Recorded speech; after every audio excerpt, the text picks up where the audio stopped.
buenas noches, profesor Hyper. A continuación continuaremos con la exposición acerca de las distribuciones. La primera distribución que expondremos es la distribución de t-student. ¿Qué es la distribución de t-student? Es un modelo teórico utilizado para aproximar el momento de primer orden de una población normalmente distribuida cuando el tamaño de la muestra es pequeña y se desconoce la desviación típica. En otras palabras, la desviación t-student es una clase de distribución de probabilidad que se usa cuando queremos hallar la media de una muestra muy pequeña sacada de una población normalmente distribuida y de ella no conocemos su desviación típica. ¿Cuándo podemos utilizar la distribución t-student? Cuando queremos estudiar la media de una población normalmente distribuida a partir de una muestra pequeña. ¿Qué tan pequeña? La muestra debe ser menor a 30. ¿Por qué? A partir de 30 ya los datos son muy amplios y empiezan a aparecer, ya la distribución t-student empieza a parecerse a una distribución normal. Por eso es lo que normalmente utilizamos la distribución normal. Cuando no se conoce la desviación típica o estándar de una población y tiene que ser estimada a partir de las observaciones de la muestra. Entonces, ¿qué datos son los que se necesitan para los ejercicios? Se necesita la media muestral, la media poblacional y el error estándar. Para los ejercicios se necesitan 4 pasos muy sencillos. El primero es la hipótesis. La hipótesis puede venir de 2 maneras, nula o alternativa.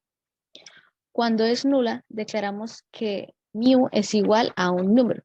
Cuando es alternativa, podemos hacer 3 cosas. Declarar que mu es mayor que un número, que es menor que un número o que es diferente a un número. Segundo paso es hallar el nivel de significancia, los grados de libertad y los puntos críticos. Para los ejercicios normalmente explican que la hipótesis debe tener cierto grado de confianza.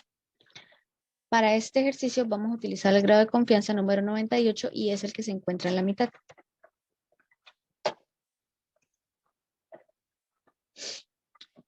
Bajo este punto nos damos cuenta que vamos a empezar a utilizar la hipótesis de que mu es diferente a. Por lo tanto, vamos a utilizar las 2 colas, A1 y A2.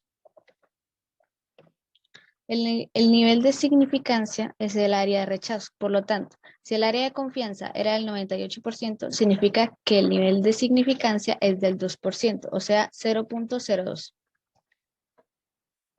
Los grados de libertad se hallan restando 1. Por lo tanto, si el número de muestra que me dan es 10, debo restarle 1. Por lo tanto, el grado de libertad sería 9.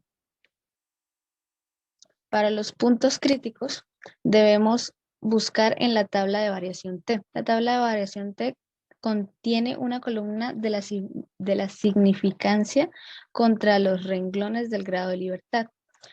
Entonces, el número que cruce esos 2 valores serán los puntos críticos.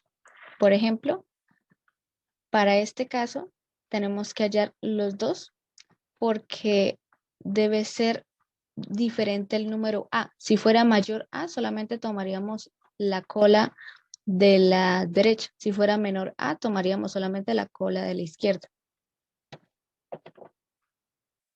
El tercer paso es conseguir el punto de prueba. El punto de prueba se halla con la fórmula T igual a muestra menos población dividido en error estándar. Después de tener el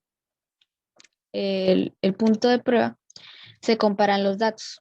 Entonces, si después de haber tenido estos datos vemos que el resultado está por fuera de nuestra área, significa que nuestra hipótesis fue incorrecta. Si está por dentro del área, significa que fue correcta. Distribución de probabilidad de Poisson. Esta es una distribución de probabilidad discreta, ya que maneja valores finitos.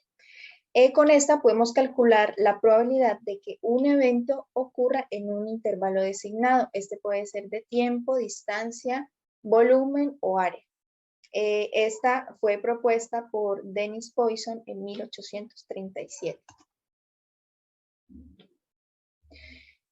Para poder utilizar esta distribución debemos de tener en cuenta 4 requisitos. Entonces, En el primero hablamos de la variable aleatoria, que es el número de veces que ocurre un evento durante un intervalo definido, tiempo, distancia, área o volumen, y esta está representada por una X mayúscula. Un ejemplo para esto puede ser que el número de veces que llega un auto a una gasolinera en 8 horas. Este viene siendo la variable aleatoria. Y nos damos cuenta que el intervalo definido es de tiempo y también acá el número de veces en que ocurre. La segunda es que las ocurrencias deben ser aleatorias y no contener factores que favorezcan en ninguna de estas. Y esta se representa por el símbolo mu y esto es igual, bueno, puede ser igual a 4. Esto es un ejemplo. ¿Ok? Puede ser 3, puede ser 5, puede ser 6, ¿vale? El 4, el número, es un ejemplo. El tercer requisito es que las ocurrencias deben de ser independientes. Un ejemplo para este es que en un consultorio el hecho de que llegue un paciente no aumenta o disminuye la probabilidad de que llegue otro paciente. Y por último, el último requisito es que 2 eventos no pueden ocurrir al mismo tiempo. Esto quiere decir que, un ejemplo, que 2 o 3 pacientes no pueden llegar al consultorio al mismo tiempo.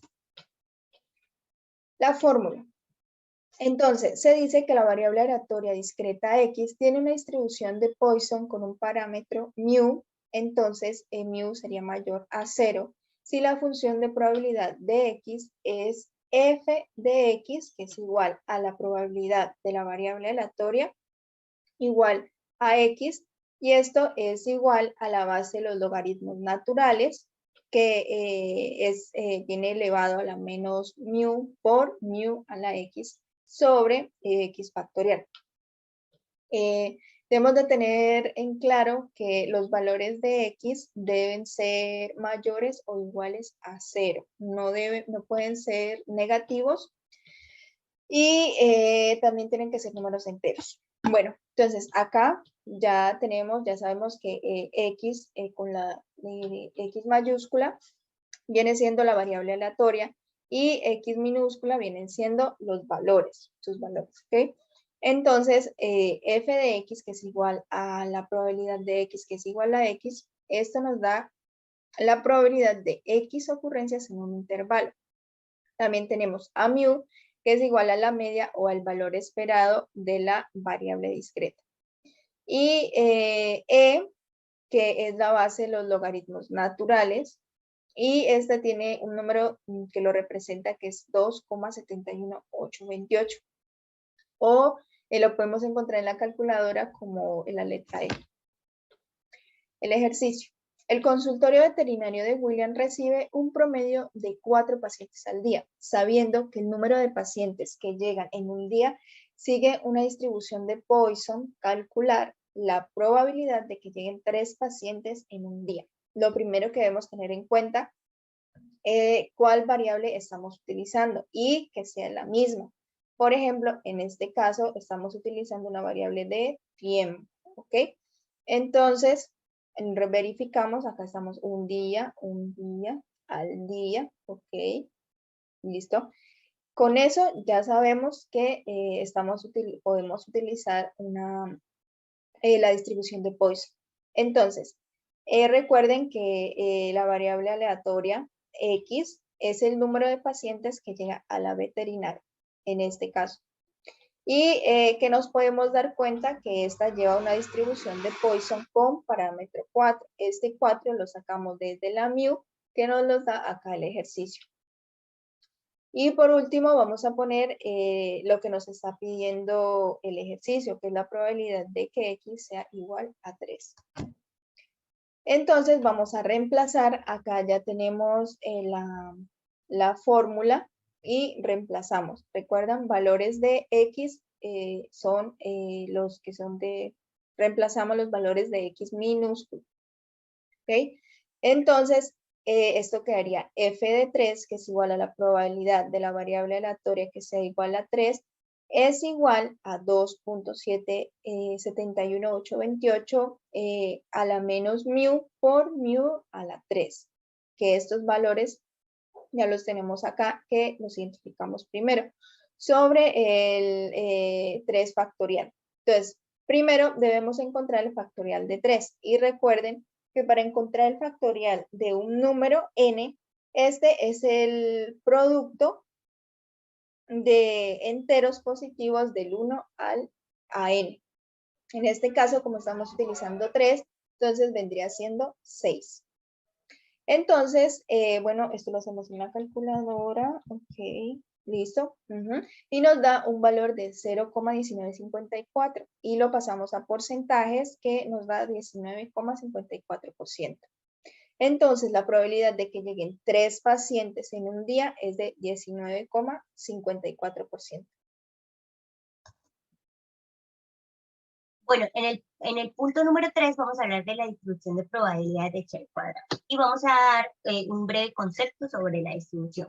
Esta distribución Chi cuadrado es una distribución continua que se especifica por los grados de libertad y el parámetro de no centralidad. En otras palabras, esta distribución es positivamente asimétrica y la asimetría disminuye al aumento de los grados de la libertad. También tenemos también esta distribución cumple con unas características, ¿sí? Una de ellas es que los valores chi cuadrados nunca son negativos. La otra es que existe una familia de distribución chi cuadrada y por último es que la distribución tiene un sesgo positivo. Al otro lado de la diapositiva aparece la fórmula que es x2 por la sumatoria de f menos ft elevado a la 2 sobre ft. Ft representa la frecuencia teórica, V representa los grados de libertad, HO representa la hipótesis nula y HI representa la hipótesis alternativa. Bueno, ahora vamos a pasar de lo teórico a lo práctico. En este ejercicio, el profesor de estadística ha determinado el número de estudiantes reaprobados y aprobados en dos grupos, de acuerdo a la siguiente tabla. En esta tabla vemos que los grupos están divididos en dos, el grupo A y el grupo B. Vemos la columna de reprobados y los aprobados. Entonces, para poder darle una solución a este problema, lo primero que debemos hacer es hallar los totales de la fila y los totales de la columna. En este caso, vamos con la columna que está de este lado, que es 28 más 12 me da 40, 15 más 30 me da 45, y al sumar estos dos valores me da 85, que representa n. Ahora vamos con los totales de la fila. Entonces, 28 más 15 me da 43. 12 más 30 me da 42 y esos dos valores me da un total de 85 que representa n. Ojo acá porque este ejercicio dice, determina si el profesor tiene una mala metodología considerando que el margen de error es de 0.05. O sea, aquí en este ejercicio ya nos están dando el margen. Bueno, esta distribución debe cumplir 4 pasos, ¿sí? El primer paso es formular las hipótesis. Está la hipótesis nula y la alternativa. En la hipótesis nula decimos que el profesor tiene una mala metodología. En la hipótesis alternativa decimos que el profesor no tiene una mala metodología. Después de este paso, seguimos con el paso número 2, que es hallar los grados de libertad. La fórmula es V igual a fila menos 1 por columna menos 1. Entonces las filas son 2, ¿sí? La fila A y la fila B, que representan los grupos. Y las columnas son la columna de reprobados y los aprobados. Entonces, 2 menos 1 me da 1, 2 menos 1 me da 1, 1 por 1 me da 1. Entonces, el grado de libertad representa o equivale a 1. Y ese 1 tiene un margen de error de 0.05. En el paso número 3, lo que vamos a hacer es hallar los valores de esta tabla. Acá en esta columna vemos la frecuencia, que en la frecuencia van los valores o el dato de los reprobados y los aprobados. Entonces lo vamos a hacer por orden. Primero los reprobados, que es 28, después le sigue 15, después pasamos a los aprobados, que es 12, y después le sigue 30. Después de que tengamos esta columna, pasamos a la frecuencia teórica. Entonces, ¿cómo vamos a hallar esa frecuencia teórica? Para eso vamos a necesitar agregar los valores de los totales de la fila y la columna. Entonces, para hallar la frecuencia teórica de la frecuencia 28, lo primero que vamos a hacer es 43 por 40 dividido por n, que viene siendo 85. Entonces, 43 por 40 dividido en 85 me da un valor de 20.235. Y ese mismo procedimiento lo vamos a seguir aplicando en las otras tres frecuencias, la 15, la 2 y la 30. Después pasamos a pasamos a hallar los valores de f menos ft elevado a la 2. Entonces tomamos f, 28, menos 20.235 elevado a la 2, que me da 60.295. Y ese mismo procedimiento lo vamos a hacer con las demás frecuencias, con 15, 2 y 30. Si te das cuenta, en esta columna los valores son idénticos. No quiere decir que siempre va a pasar eso, pero en este caso sí son iguales. Después pasamos a la columna número 4, que es f menos ft elevado a la 2 sobre ft. Entonces, ¿qué vamos a hacer? Ese valor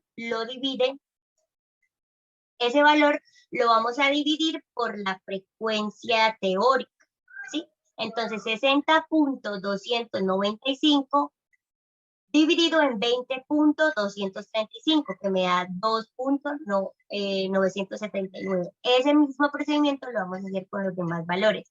Pero ojo acá, porque hay que tener en cuenta que cuando ya hemos descubierto los valores de esta columna, lo que debemos hacer es sumar estos valores y me va a dar un total. En este caso fue 11.388, que ese 11.388 equivale al chi cuadrado de la calculada, que acá lo vemos en la diapositiva.